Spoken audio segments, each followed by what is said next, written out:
It was Halloween night, and the air was buzzing with excitement. My friends and I were dressed up and ready to have fun. After weeks of planning, we were finally headed to the biggest Halloween party in town. The house was packed with people in costume, everyone in high spirits. It seemed like the perfect Halloween. I was with my closest friends, Alyssa, Brooke, and Tori.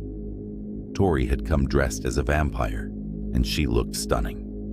It wasn't long before guys started approaching her. One in particular, a tall, dark-haired guy dressed as Michael Myers, caught her attention. He was charming, funny, and definitely interested in her. They seemed to hit it off, and as the night went on, they got closer. At some point, I lost track of Tori. The rest of us were dancing, grabbing snacks, and having a blast. But as the night grew late, I started to worry that Tori was missing. I looked around the rooms and texted her, but there was no answer. Finally, Brooke found me and said she'd seen Tori leaving with the guy she'd been talking to. I tried not to worry. Tori was cautious and knew how to handle herself. But something about that guy had felt off. The next morning, I still hadn't heard from her. She wasn't answering her texts or calls, and her social media was quiet. The dread in my stomach started to grow, and by the afternoon, we knew something was wrong. We went to the police, hoping they could help track her down. The waiting was torture, but finally, after what felt like a lifetime, the police had an update. They found her. She'd been discovered dead in a secluded area by a walking trail, far from where we'd been the night before. She'd been attacked and left out in the woods, alone. Her costume was torn, and her face, once so full of life and laughter, was frozen in fear. Halloween, a night that should have been fun, was now marked by tragedy. The police searched tirelessly, but it turned out the man Tori had left with had given her a fake name, a fake story. No one at the party even knew him. He'd slipped in, just a face in the crowd with a mask, looking for someone who wouldn't be missed until it was too late. That Halloween haunted me for years.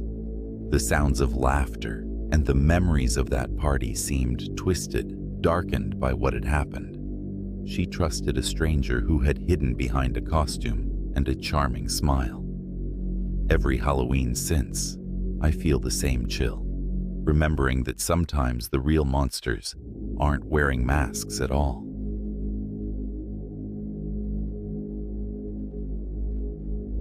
Halloween night was electric.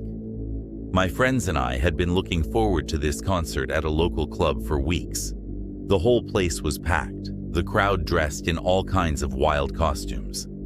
You could feel the energy, the excitement pulsing through the room as the band took the stage, starting up with heavy beats that matched our adrenaline. I was with my friends, Matt, Sarah, and Tyler, and we had somehow managed to stick together, even in the packed crowd. We were having a blast, pushing closer to the stage, laughing and shouting over the music. But then, in a split second, everything changed. The music was cut by a deafening pop. It was a gunshot. At first, I thought it was part of the show, a firecracker maybe, or some kind of sound effect. But then I saw the look on people's faces, pure shock and horror. The next sound was a scream, and then another. Suddenly, the crowd surged in every direction, everyone shoving and pushing, desperate to get out. I tried to grab Sarah's arm, but she was swept away in the chaos. I called out for her, but the sounds of screams and feet pounding made it impossible to hear anything. I was jostled back and forth, barely able to keep my balance as people shoved past me. I caught a glimpse of Matt and tried to move toward him, but in an instant, he disappeared into the sea of terrified faces.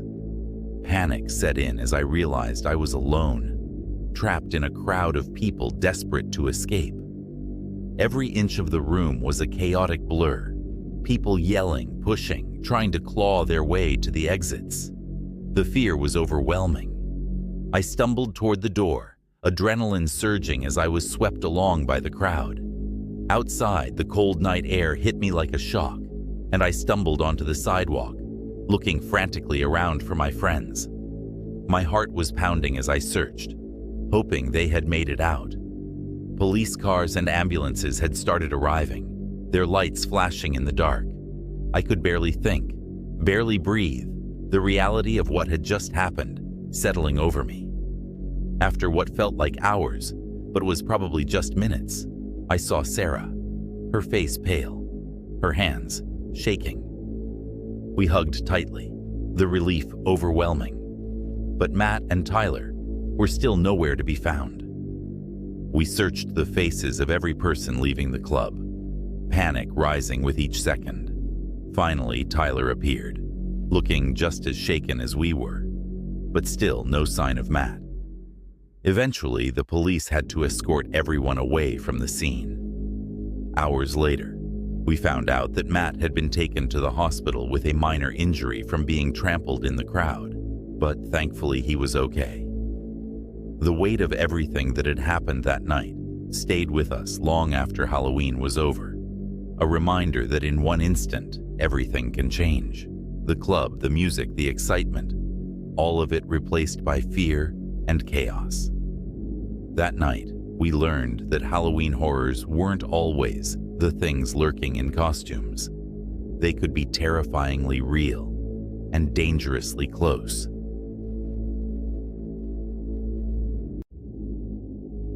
It was Halloween, and my daughter Lauren was dressed as a little black cat, complete with painted whiskers and tiny cat ears that poked up from her dark hair. She was so excited, clutching her pumpkin bucket as we went door to door in our neighborhood. The sun was setting, casting a warm orange glow over the street, and kids were running around in costumes, laughing and calling out to each other.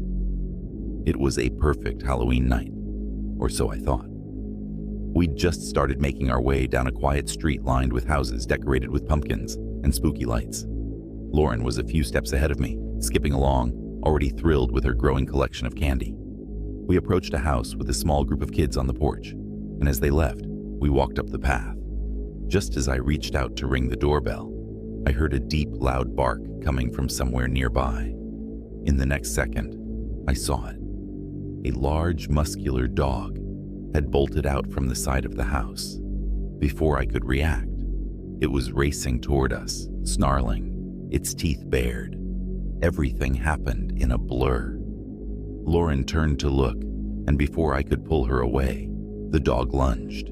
The sound was horrifying. It bit into her arm first, and then as she fell backward, it went for her face. I screamed, trying to grab her and pull her out of its reach. Her small body was practically crushed under the weight of the dog. She was crying, her hands trying to shield her face, but the dog's jaws were relentless. I was frantic, desperately pulling at the dog's collar, yelling for help. Within moments, neighbors ran out, trying to get the dog off of her.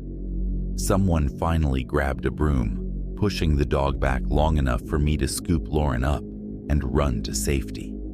Her face was bleeding, covered in scratches and bite marks. Her costume was torn, and her little face, once painted with whiskers and cat eyes, was now covered in blood. My heart shattered as she looked up at me, her eyes full of pain and fear. We rushed to the hospital, and Lauren ended up needing hours of surgery. The doctors did everything they could, and thankfully, they managed to repair most of the damage, but the scars would remain. She would need plastic surgery later to help with some of the deeper wounds, and I knew that, emotionally, Halloween would never be the same for her, or for me. The dog was put down. The owners apologized, saying it had somehow gotten loose, but it didn't matter. The damage was done. Halloween, once our favorite night of the year, had turned into a nightmare, something I could never have imagined.